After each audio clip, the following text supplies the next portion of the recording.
Lunes na ang oral argument sa impeachment trial. Kaya naman ang prosekusyon at depensa abala sa paghahanda. Nakatutok si Trisha Zafra.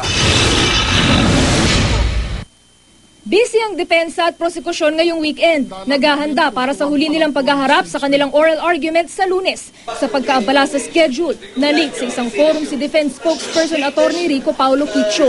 Ang prosekusyon naman, sa telepono lang mahagila. Ang talagang focus lang namin ay yung pag-close at hihintay ng verdict.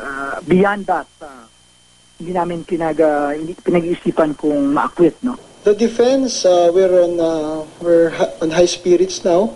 No, we think that we already given our fair share, not only to the Senate Impeachment Court, but also to the people. This is our battle and we will win this one.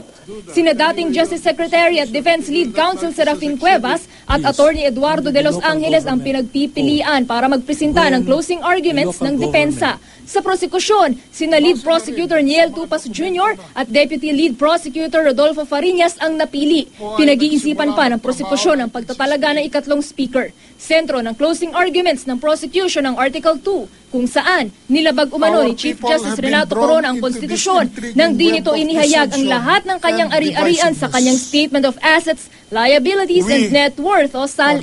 We'll focus on Article 2 because to us, the battleground really is Article 2. We'll focus on what is the issue there. And the issue is the non-declaration in the SALN. Yung Article 2, which is failure to disclose, for us, it is not an impeachable offense. Pangalawa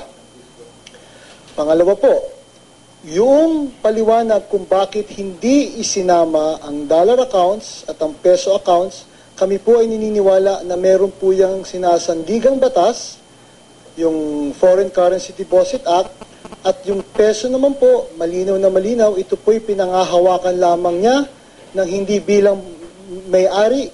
Nagsumiti na si Corona ng unconditional waiver sa impeachment court para mabuksan ang kanyang bank account. Pero sinabi ng prosekusyon na di na raw ito mapapakinabangan dahil lalo lang daw magtatagal ang pagdinig. Kumpleto naman na umano ang kanilang ebidensya laban sa punong mahistrado.